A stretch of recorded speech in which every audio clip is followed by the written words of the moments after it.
BTR ইলেকশনত আমি হয়তো সামান্য ধৰণে কম কেইটামান সিটত অংশগ্ৰহণ কৰিম তাৰ কাৰণে কাম কাজ চলি আছে কেইবাজনক বহুত ইম্পৰ্টেন্ট লিডাৰ কিন্তু কংগ্ৰেছে কৈয়ে দিলে যে আমি অকলে খেলিম বিটিআৰ পঞ্চায়ত নিৰ্বাচন চিন্তা কৰিলে আকৌ বাৰে পঞ্চায়ত ইলেকশনত তেওঁলোকে অকলে খেলি ৰিজাল্টটো কংগ্ৰেছে পাই থৈছে এতিয়া আকৌ বিটিআৰ যদি অকলে খেলে তেতিয়া হলে হয়তো তেওঁলোকৰ মানুহকিজন যিকিজন তাত আছে কৰ্মীকিজন ৰৈ যাব তেওঁলোকৰ দলৰ কৰ্মীকিজন ৰৈ যাব সকলো ঠাইতে ক্যান্ডিডেট দিলে কিন্তু তাৰ ফলত বিজেপি লাভৱান তাৰ ফলত শাসক দল বিজেপি আৰু ইভিপি লাভৱান সেইকাৰণে এই মুহূৰ্তত মই ভাবো যে কংগ্ৰেছ বিপিএফ ৰাইজৰ দল আৰু চিপিআই এই চাৰিটা পাৰ্টি আমি তাত আছো এই চাৰিটা পাৰ্টি আমি একলগ হ'ব লাগে আৰু বিজেপিৰ বিৰুদ্ধে আৰু ইপিপিএলৰ বিৰুদ্ধে ঐক্যবদ্ধ হৈ ইলেকশন খেলি আমি বিটিআৰ অঞ্চলত বিজেপিক প্ৰতিহত কৰিব লাগে এটুই হল আমাৰ ষ্টাইল ইতিমধ্যে গৌৰৱ গগৈ নেতৃত্ব লোৱা প্ৰায় এমাহে হ'ল মিত্ৰতা কোনো ইংগিত নাই তেওঁলোকে কৈছে আমি দলটো শক্তিশালী কৰি লওঁ কিবা দিছে নেকি মিত্ৰতা ইংগিত এতিয়ালৈকে কোনো যোগাযোগ হোৱা নাই কোনো ফৰ্মেল যোগাযোগ নাই কংগ্ৰেছৰ তৰফৰ পৰা মিত্ৰতা সন্দৰ্ভত এতিয়ালৈকে আমাৰ লগত কোনো ধৰণৰ ফৰ্মেল যোগাযোগ কৰা নাই গৌৰৱ গগৈ ডাঙৰীয়াই এতিয়ালৈকে আমাক মানে মোৰ মাৰ খবৰ ল'বলৈ যোৱা দিনা ফোন কৰিছিলে তাৰ বাহিৰে কোনো ৰাজনৈতিক বিষয়ত ফোনো কৰা নাই আমি বিভিন্ন ধৰণে যোগাযোগ কৰি আছো বা তেখেতসকলৰ কিছুমান মানুহে আমাৰ লগত যোগাযোগ কৰি আছে কিন্তু এতিয়ালৈকে ফৰ্মেলি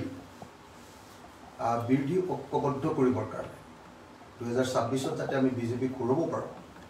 তাৰ কাৰণে কংগ্ৰেছ আৰু ৰাইজৰ দল বিশেষভাৱে এই দুটা দল একলগ হ'বৰ কাৰণে যি ধৰণৰ আনুষ্ঠানিক আলোচনা আৰম্ভ হ'ব লাগিছিল এতিয়ালৈকে আলোচনা হোৱা নাই সময় গৈ আছে কিন্তু বিলম্ব হৈছে দেৰি হৈছে কিন্তু সোনকালে হ'লে ভাল আছিলে আমি আশা কৰি ৰৈ আছো যে কংগ্ৰেছৰ তৰফৰ পৰা আমাৰ পিনৰ পৰা সকলো ধৰণৰ মানে জেচাৰ দেখুৱাই থকা হৈছে আমি এটাও শব্দ কংগ্ৰেছৰ বিৰুদ্ধে ক'তো এটা শব্দও কোৱা নাই যিদিনাৰ পৰা গৌৰৱ গগৈ সভাপতি হৈছে যিদিনাৰ পৰা গৌৰৱ গগৈ সভাপতি হৈছে ৰাইজৰ দলে সদায় সদিচ্ছা প্ৰকাশ কৰি আছে গৌৰৱ গগৈ সভাপতি হোৱাৰ কাৰণে আদৰণি জনাইছোঁ মই ছ'চিয়েল মিডিয়াত কৈছোঁ মই সাংবাদিকসকলক মাতি আনি কৈছোঁ যে গৌৰৱ গগৈক আমি আদৰণি জনাইছোঁ তেওঁৰ দিনত কংগ্ৰেছ অধিক শক্তিশালী হ'ব আৰু আমি সকলোৱে মিলি 2026 বিজেপি ঘূৰাব পাৰিম এতিয়ালৈকে গৌৰৱ গগৈৰ তৰফৰ পৰা বা কংগ্ৰেছ দলৰ পৰা আনুষ্ঠানিকভাৱে এতিয়ালৈকে কোনো ধৰণৰ প্ৰস্তাৱো অহা নাই আলোচনাও পোৱা নাই বা মিনিমাম কথাখিনিও আৰম্ভ কৰা অকলে খেলিম বুলি খেলিলে কি হ'ব তাৰপিছত তেওঁলোকে আকৌ ভাবিছে নেকি সেইটো মই নাজানো সেইটো আপোনালোকে গৌৰৱ গগৈ সুধিব যিটো প্ৰশ্ন গৌৰৱ গগৈ সুধিব লাগে সেইটো মোক সুধিটো ৰিজাল্ট নাপাব আমি একলগ হ'বৰ কাৰণে প্ৰস্তুত যদি কংগ্ৰেছে বিচাৰে আজি যদি কয় আজিয়ে লগ হৈ যাম কাইলৈ যদি কয় কাইলৈকে কংগ্ৰেছৰ লগত লগ হৈ যাম পৰহিলৈ যদি কয় পৰহিলৈকে লগ হৈ যাম কাৰণ আমি এইটো কংগ্ৰেছক ভাল পায় বা কংগ্ৰেছৰ লগ নহ'লে আমি আৰু 26ৰ কাৰণে বিজেপিক ঘূৰাবৰ কাৰণে এলায়েন্স কৰিবৰ কাৰণে আমি প্ৰস্তুত